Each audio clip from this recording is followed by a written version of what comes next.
were inspired by when we were looking up, because all the parts I wanted to play were played by men. So if I wanted to be the hero, I had to just stand and clap at the side. So now, I think those parts we can see ourselves in, but I think as I'm a bit older than a couple of you, but in the 80s I was certainly watching the roles that I don't really want to stand there and wave. I want to be in the mist, kicking and screaming and taking everyone down. How about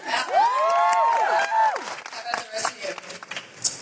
The ones that didn't look like me, that I just was such a fan of, I was a Linda Carter Wonder Woman fan. I was born in '71, so the lasso to make you tell the truth. I was that person that I didn't really follow comic books, sorry. But if it was made into a TV show or a movie, I was there for it. And Wonder Woman was kind of like the only person that, even though she had on something skimpy, she still didn't feel like she was being objectified in any way. So, yeah, Wonder Woman. Probably the characters that I could identify with most when I was a kid were Raven Simone. Shout out to Raven. I remember identifying with Penny and the Proud Family. I remember identifying with Kiki Palmer and Akima the Bee. I think that I always knew that there was a lack of representation of girls who looked like me, though, and so I craved that even more, and I craved more of a nuance, and I think now is the first time that we're receiving those characters. Yeah. I don't know. I grew up with 6 brothers, so my goal was never to be a princess. I never identified with that. I always wanted to kick ass. I mean, truly. So, I mean, I loved Mulan. Really, I really loved her. And now I work with her every day. So that's crazy. Yeah. My answer, I feel like, is really lame. I don't know that she's kicking ass, but I was obsessed with Summer Roberts in the OC. Because, but I think it's mostly because, she wasn't kicking ass, but she's a character who spoke her mind very often and was kind of fearless. And honestly, it was like the closest thing I could find to like a Latina actress, even though she's not Latina. She has brown hair and a little tan. But I didn't really have, I feel like there weren't that many Latina women that I had to look up to when I was younger. Yeah. Speaking of inspiring, Jodie, I want to start with you. I'm sure by now you've seen that video that went viral of the girl finding out that the next doctor would be a woman, and I'm wondering, was there a moment where you looked in the mirror and you were like, oh my God, I'm it, I'm the next doctor? I think the fan reaction is the most emotional part of this, because it's all good and well your kind of co-workers go, oh, I'm really pleased for you, but if you see an unself-conscious, wonderful little girl seeing something for the first time and being delighted by it, and then sharing it online, I think she's called Wednesday, which is the coolest name ever. So from one cool little kid to be pleased that I'm in this role, and it's really moving, because we want to inspire, but we also want to go, look, little guys, you can look up to women. We're all right. We're not that scared. Sometimes a bit more.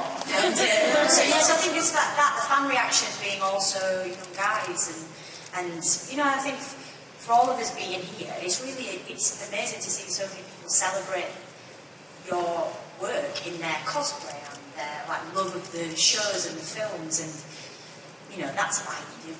That's why you work. I agree. As wonderful it is for young women to see people that look like them, that have the same body type as them on screen, it's equally as important for young men to be able to identify themselves in women, because women, we've been doing this forever, and it will validate the equality for young boys, that they go, oh, I see that in a woman, and then they will see themselves as more equal rather than thinking that they're better. Yeah.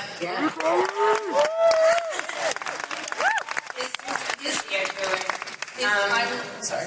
No, I just said I think it creates empathy. We as women and people of color have to over and over again learn how to cross-identify with people that we don't look like, and what that instills in us is a sense of empathy for the world, and white males don't have to do that nearly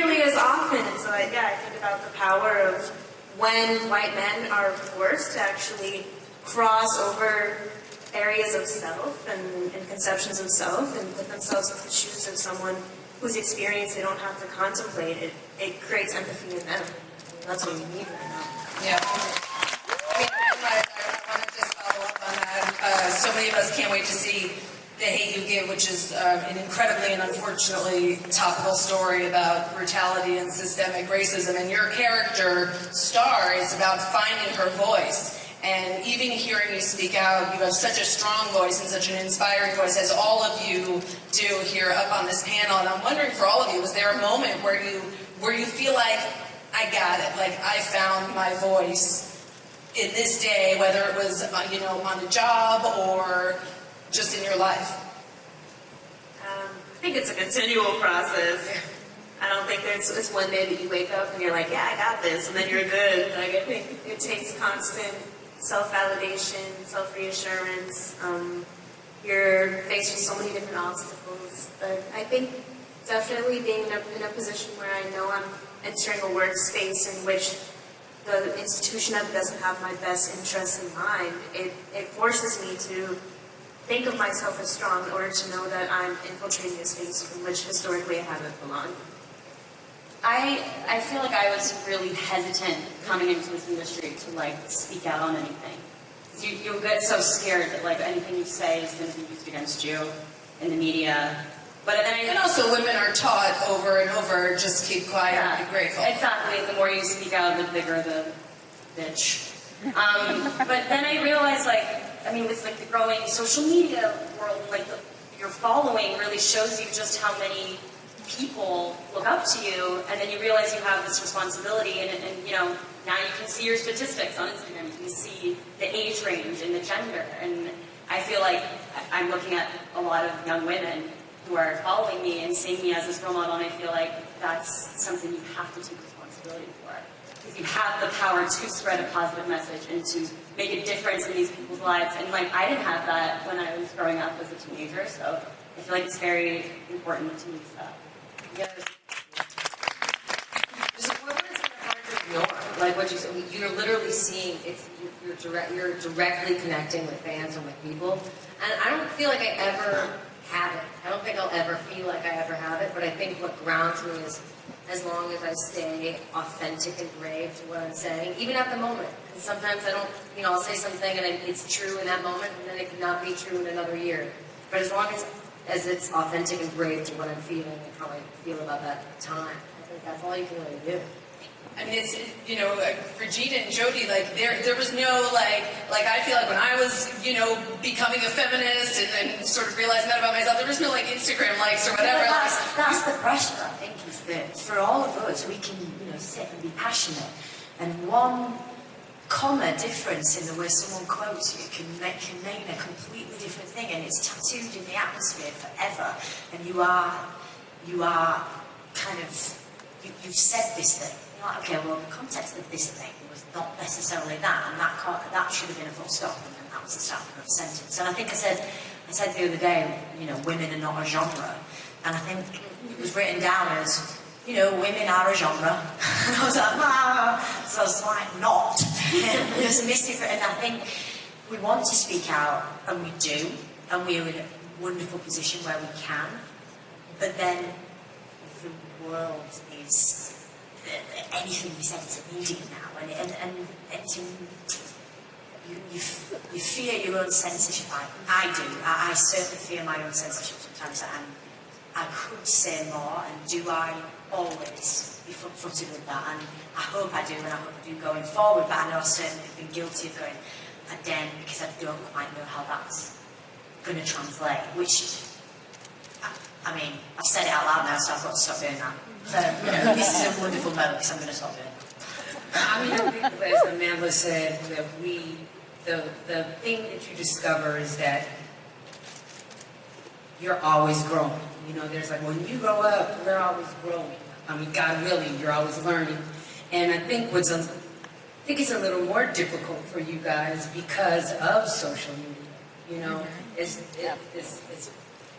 even though it allows you to reach more people, you're under a spotlight. that is not always honest. And you said, Chloe, like walking in your truth.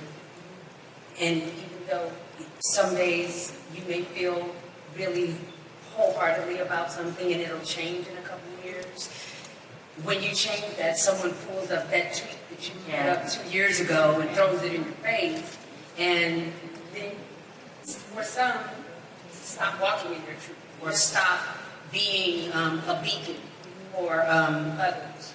And I think it's difficult. I'm not on social media probably as much as some, because sometimes I feel like there's a lot of noise out there.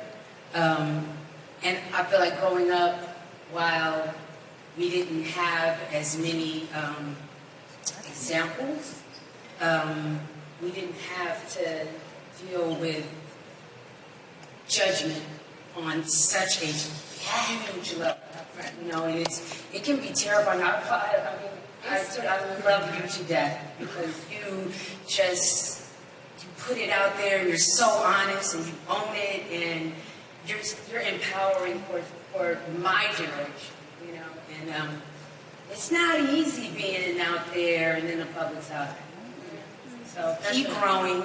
Yeah, I mean, I have to say, Amanda, when I met you, I was like, you inspire me. I mean, I'm 8,000 years older than you, but you speak out about feminism and representation and gender identity and sexuality with such honesty, and it's so important. What has been the feedback? I mean, I think there's clearly like a downside to social media, but I think that at least from what I've seen with you, there's such an embrace of because of that. But I'm curious what it's been like what you've heard from fans.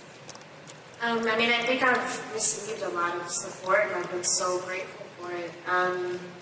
I recognize how important a culture of accountability is in terms of moving forward and not letting people get away with doing things that are harmful, like racist, sexist, transphobic, whatever it may be. But I do think that the call-out culture has gotten to a place where it makes me sad, that it makes people afraid to have conversations or ask questions.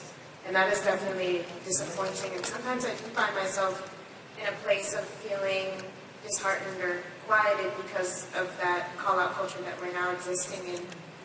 But at the same time, I think it's a human tendency to fixate so much more on negativity and criticism than support. And at the end of the day, I think there's much more support than there is criticism. And it's more important to me to make people feel less alone in their identities and know that there is a representation of them that exists out there and is allowed to be public-facing, than it is to focus on whatever hate or criticism I may face. And I'm also grateful for the culture of accountability because, of course, it's going to be self-reflective. It's hard, isn't it? Because often it's sort of anywhere, hate has the loudest voice, and that's when, for things like the power of social media can just, at least everyone can come together and be a united voice, and it can be like an inclusion of, we hear that, but this is absolutely not the fault of everyone. And I suppose it's just, like you say, remembering to try not to hear the negative, and actually that there's a much more support than there is not support, but it's just sometimes hard to hear it. Yeah.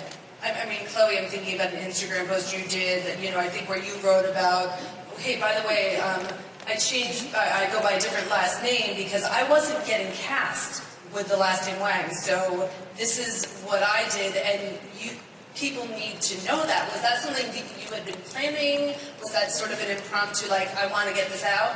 No, I mean, it was just something where it's crazy because I've been in LA for 9 years, and when I was first auditioning, it was the Asian roles, and then it was the white roles, and then they'd be like, oh, this is for an Asian character, and I go, no, I'm Chinese, I'm half Chinese, and they'd be like, well, you don't look it, and I go, okay, but I am, and okay, and then for the white roles, they were like, you're just not white enough to be the lead for this, but you really have a leading lady personality for an Asian.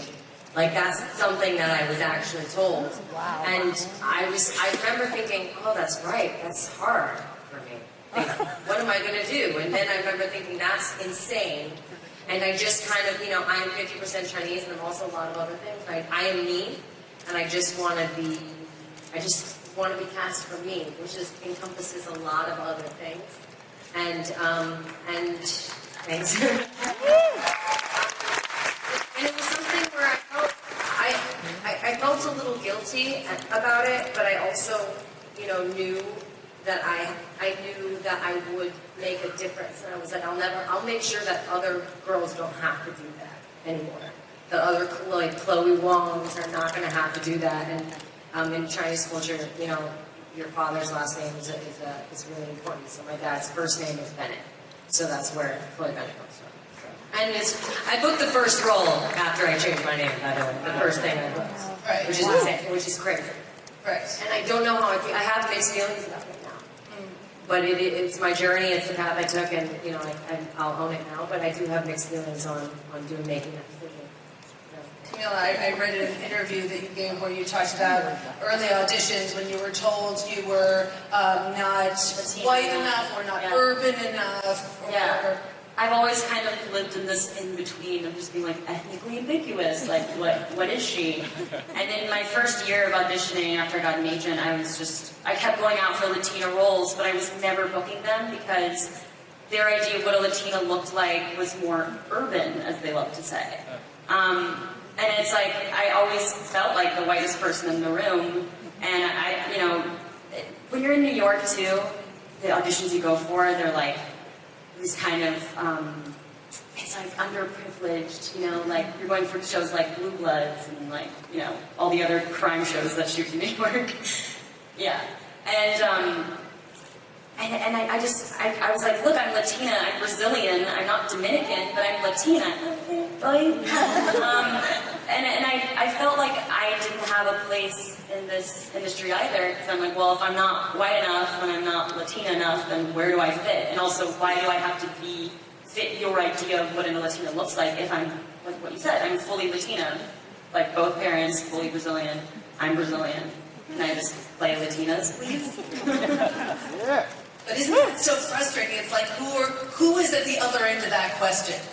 Yeah. And I mean, what is it like to be almost asking those questions of whatever it is, whatever, sexist or racist or marginalizing question that is being asked about you, and do you just want to just like, where do you go? Do you go anger? Do you go like, I'm going to change this?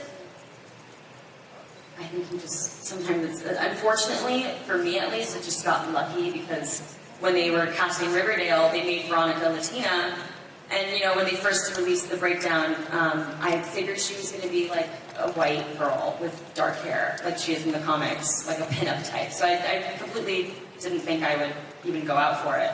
And then I saw that they were making her Latina, and I was like, wait, I could actually, like, this can work. And they weren't even trying to, like, force this heritage on her, like, ooh, she's Latina. Like, You're just right for the role. yeah, exactly. You were her. And I was Latina, and that's enough. You know what I mean? Like, you don't need to hit it over the head. And, like, kind of, I feel like a lot of times now people are trying to, like, fill quotas, or, you know what I mean? Like, they're trying to just, like, force diversity to make a point, instead of just being like, we should just embrace diversity and play these characters because we deserve to. Yeah.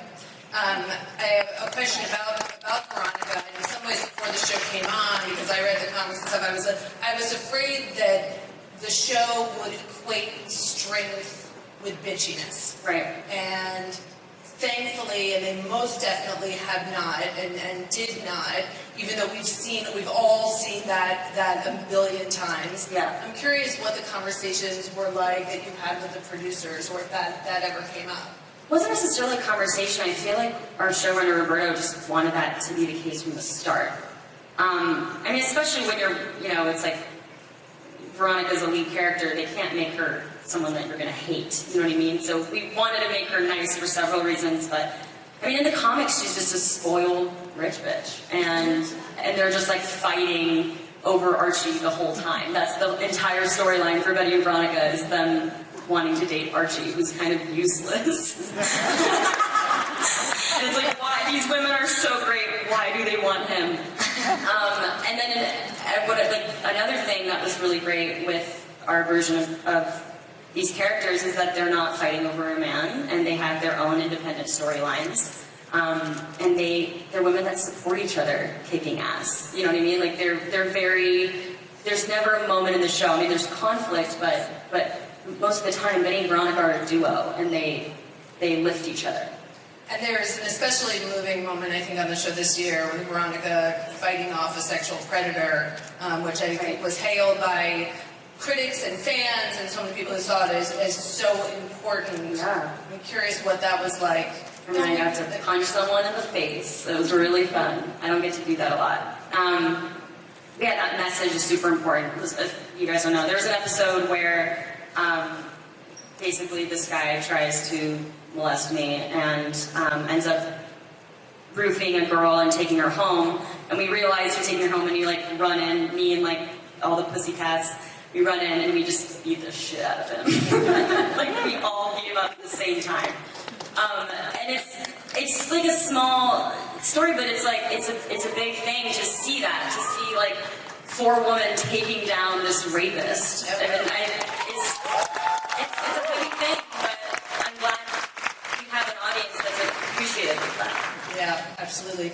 Chloe, obviously, the world is getting better for superheroes who are women. Got the Wasp out now, Captain Marvel. And yet you still hear that term, strong Don't female say it. Oh, hero. God. I don't know. I'm so. I don't know how, because you know I've been at Comic-Con now. This is my 6th year, and every year I sit in these hotel suites with a lot of interviewers, and you know I get asked this question, like, "What's it like to play a strong female character?" I'm like, "Why don't you ask the guys what it's like to play a strong male character?" I would have never heard that, and I don't know how I feel about it because I don't know if that's. I don't know if it's opening up the conversation, or if I, you know, people should ask more of a dynamic question. Strong means strong or strongly written, you know, because there's strength in being vulnerable, there's strength in being empathetic, there's strength in a lot of different things, and I think it should be asked, like, what's it like to play a real character, a woman that, you know, A complex woman. a complex and is, you know, authentic and has her own motivation and isn't a catalyst for the male in the show. And that's, you know, that's what makes my character dynamic. She has serious moments of weakness, and the biggest thing is, you know, I think flaws are really important to have in characters, especially that are women, because, you know, it's just dynamic. I mean, it's just, I don't know, it's such a weird question. I don't know if it's an insult or not. Okay, yes, yeah. Yeah, I feel like it's a tricky line that we walk as marginalized actors, because we have this large conversation about representation, and we want that representation to exist. We want strong female characters, we want black characters, we want Asian characters, but there's this awareness that I have, at least, that part of the reason why I'm able to create representation is because of the level of accessibility that I have. And there's a part of that that is not in alignment with what I believe in terms of we do this playing the game thing where we know that we're contributing to a system that perhaps we don't fully believe in, but at the same time, it's worth it to sacrifice some of that in order to create representation that we want to see. Absolutely, it's a give and take in a lot of different ways, and it can be very difficult.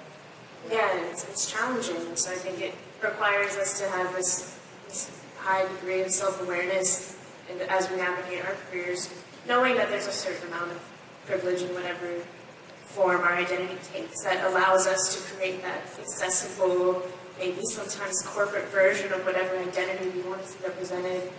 But at the same time, it's like we have to do it because then it opens up potential doors. Yeah. Jody, how was that for you, navigating this new world in a show that was largely staffed by men and certainly starring mostly men? Yeah, and you know, it's a really unusual role for any actor because you're playing an alien. So, you know, there's no rules. So obviously being the first female to play that, I appreciate the moment and I'm proud of the moment, but I also can't wait for the moment to go. So that it's, like I say, we don't, if we all sit on this panel in 5 years, will we be having the same conversations and hopefully not. But I don't disregard what this means, because it means a lot to me. For anyone who doesn't know the show, there's a doctor and they have friends, known as previously assistants, often played by women, and then companions that were played by women and men, obviously, and then with our kind of version of this, we've got 3 friends, but there was no part of me as an actor would ever think I would be auditioning for the Doctor, because the Doctor's played by a guy. But why? Like, it's as soon as you've said it and you've cast me and all the things, I'm like, you're a girl? I'm like, yeah, but you know what? I can play an alien.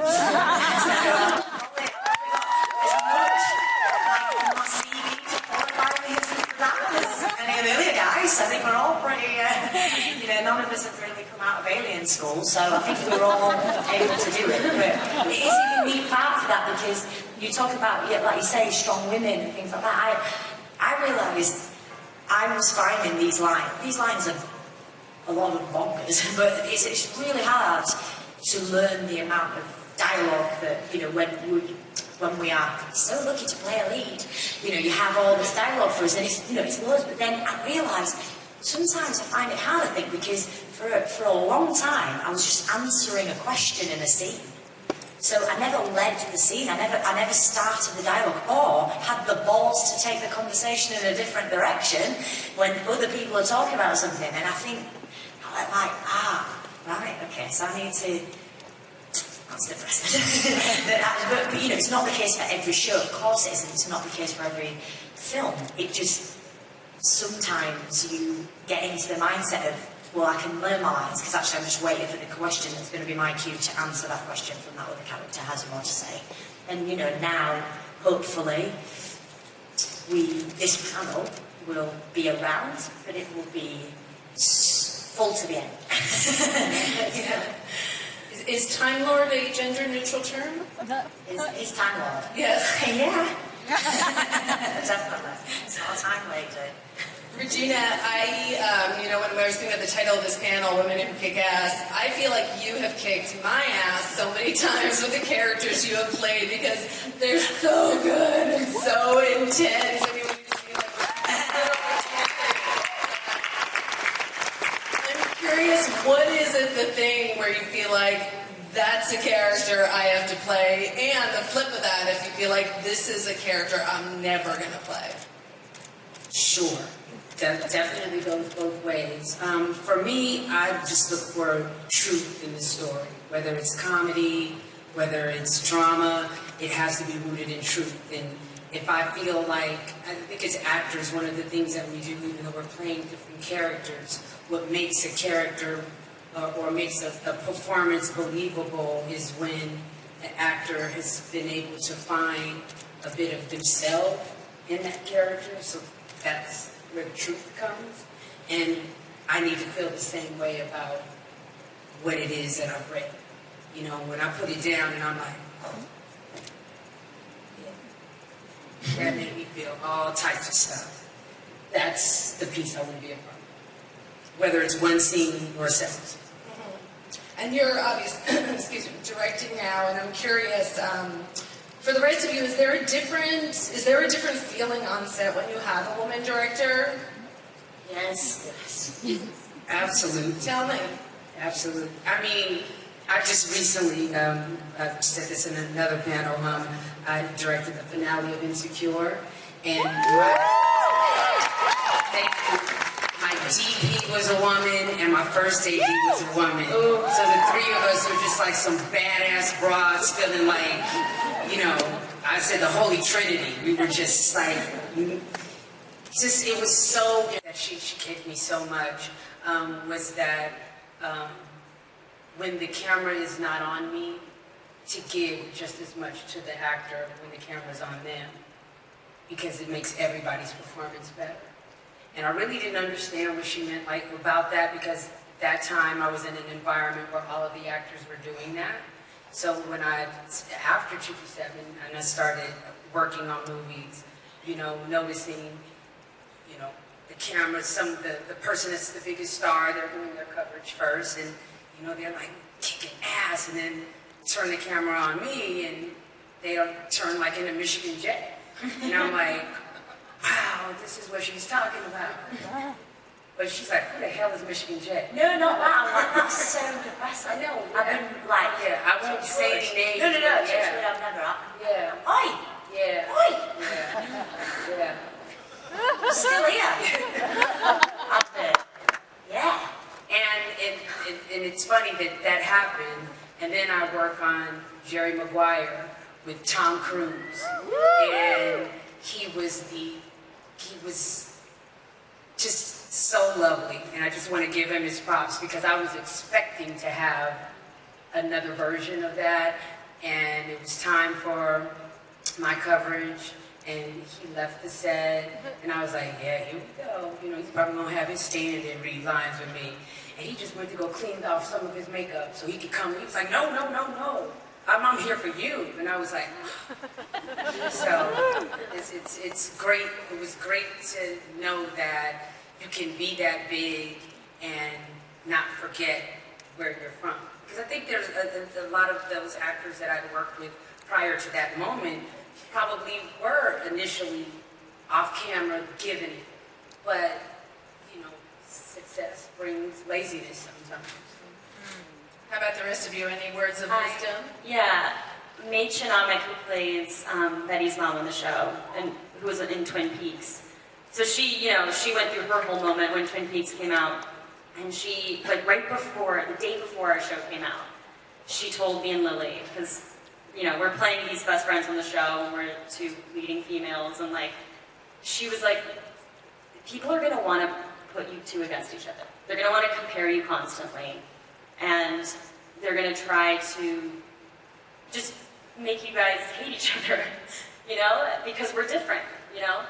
And I realized that like, I start to see that, you know, like everywhere, every comment you read, people are like, the blonde's hotter, or like, you know, everyone's kind of making those comparisons, and she was like, don't let the media mess up your friendship. Like, you guys have such a beautiful friendship, and you're different.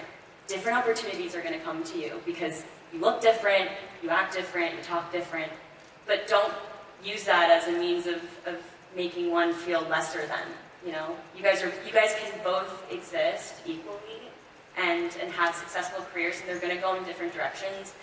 At some point, one of you might have more attention than the other, but never let that get in the way of your friendship, you know, and your support for each other. And I thought that was super valuable, because I think we're always taught as women to compare ourselves to other women. Yeah. And it's harmful. It just kind of messes up the dialogue. Any other words of wisdom that you got along the way?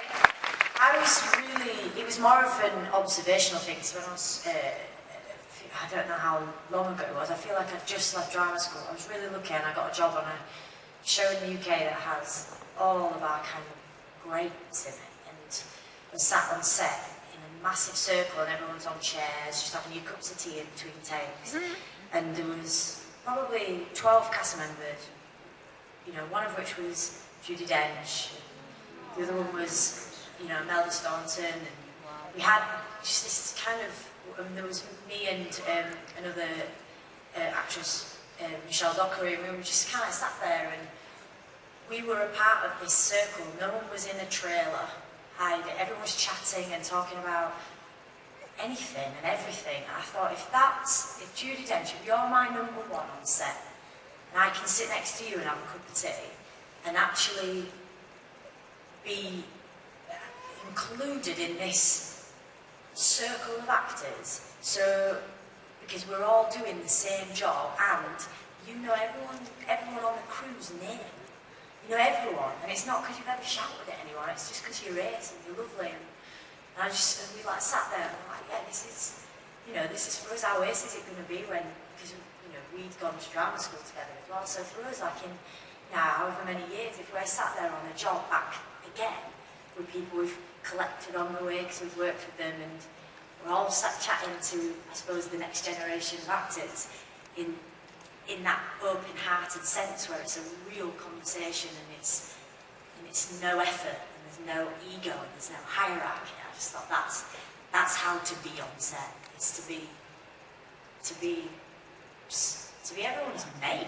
Because nicer things happen when we are a team. And like you said, there is such a weird thing that the sisterhood or the actresses don't get on or aren't. Like, who made that up? Because we didn't, we've all just met.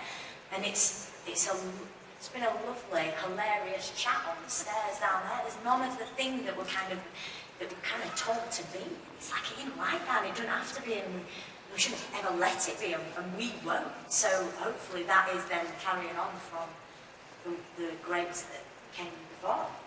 I'm curious, it's similar to Chloe, to what you were saying about that thing about what's it like to play a strong female or whatever, or saying, that misconception that like, oh, put two actresses in a room, there's going to be drama or whatever. What are your other pet peeves that you see, sexist pet peeves going on, either in like scripts you've written or like stuff that goes on set that you're like, I know. We'll be here for 6 hours.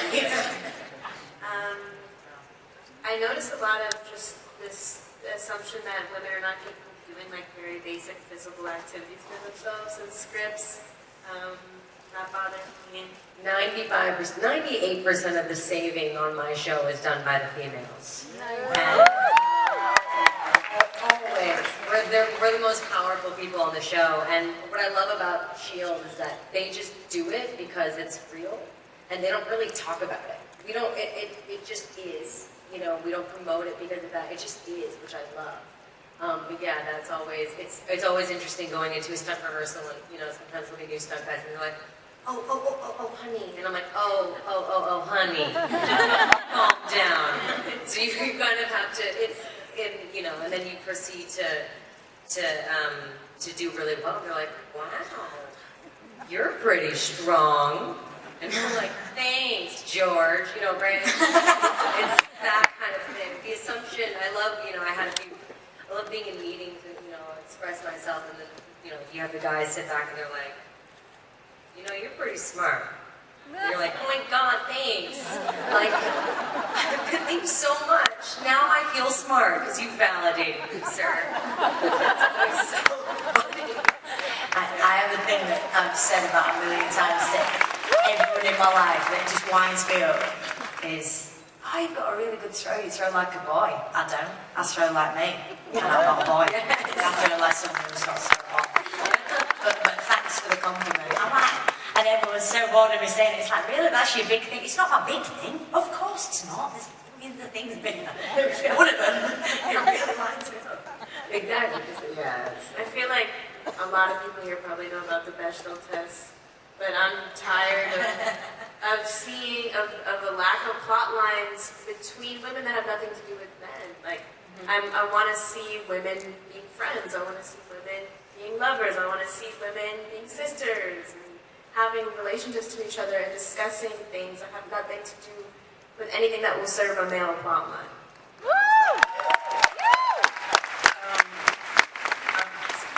The one I'm choosing to use is similar to that. I just developed a pilot that didn't get picked up, but it was starring 5 black women. They were all NYPD officers based on real women that are sisters in the NYPD. And as we're developing the script, one of the notes we got for one of the husbands of the cops was that, well, I mean, he really doesn't have anything to do. He's just kind of answering what she's saying. And we were like, well, isn't that what the wife does all the time in your show? What will that guy do? Probably survive. That's what he is. He's the husband. No, we're not changing it. And we stuck by that. Didn't get picked up, but we stuck by it. Yeah. And the next one will, Yeah, absolutely. Since we are here at Comic-Con, I'm curious, I don't know if you've been out and what it's been like to see people dressed up, see cosplay of you guys and of your characters. What is that feeling like? no one's seen my character. Hopefully sometime next year, I'll see quite a few of me's walking around. Can you say anything about Watchmen? I cannot. All I know is I'm wearing a wristband representing us, and hopefully I'll tell you guys about it next year, or you guys will have seen. But it's very cool because the first time I was at Comic-Con was like almost 14 years ago for Boondocks, and that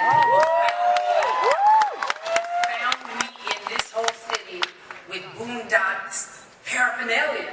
Like that's, and the show hasn't been on for years, so just the devotion that Comic-Con fans have is just the coolest thing. I mean, part of me wishes I could just like put on a mask and just sit and watch the cosplay all day, just on 6th Avenue, just taking it in. It's really, the dedication is amazing.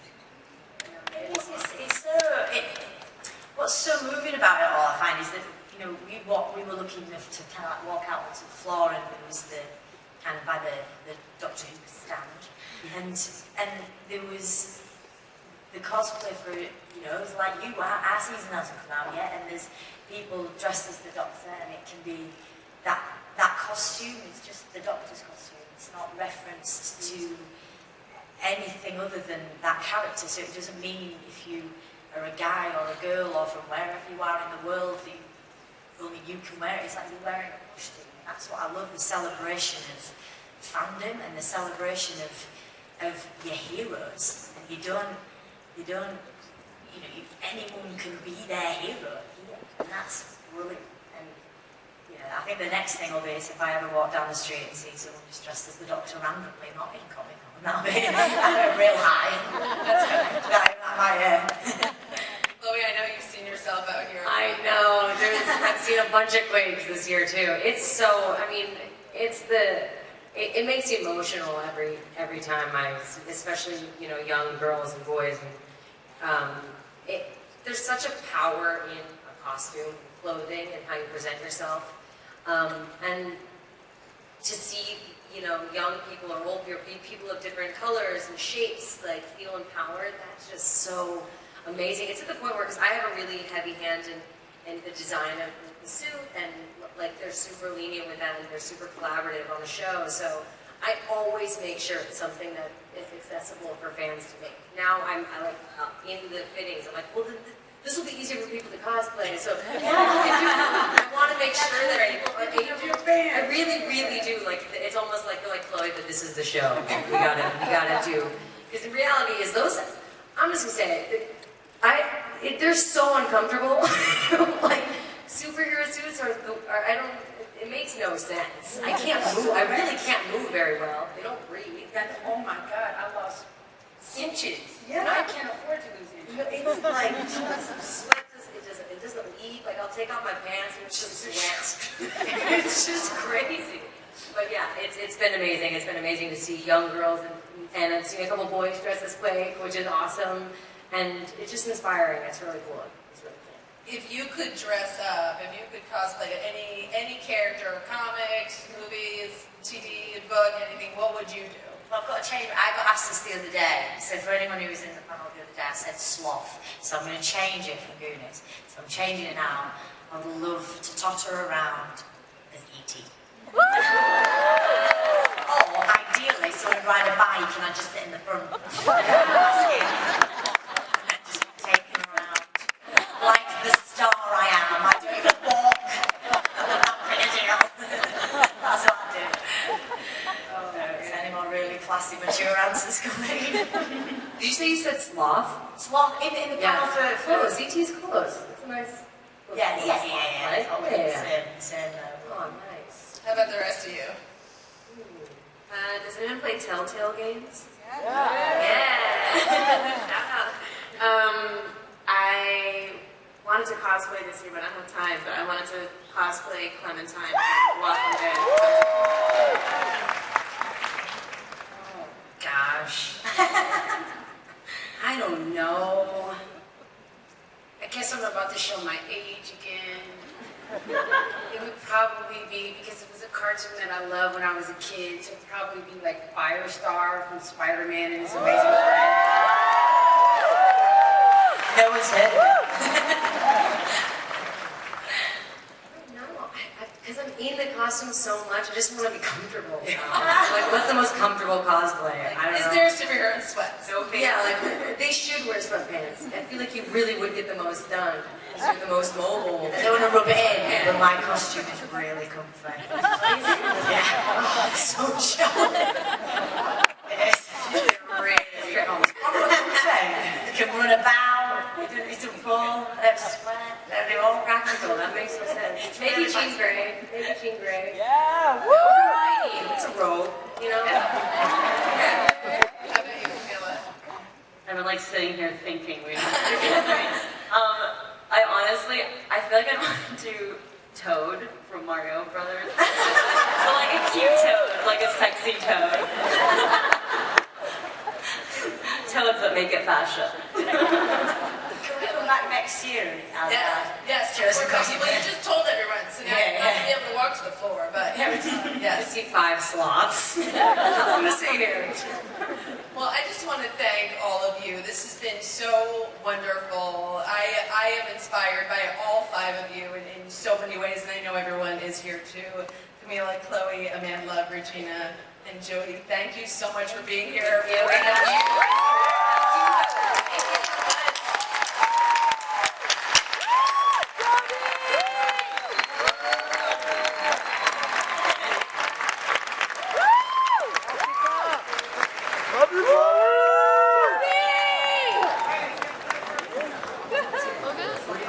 Please follow the directions on the ticket. For generic tickets, go to the programming premium room located in the Grand AD Ballroom on the lobby level of the Manchester Grand Hyatt on Harbor Drive to receive your free item. Check your quick guide for the exact location. Open Thursday, Friday, and Saturday, 11 a.m. to 9 p.m. Sunday, 11 a.m. to 7 p.m.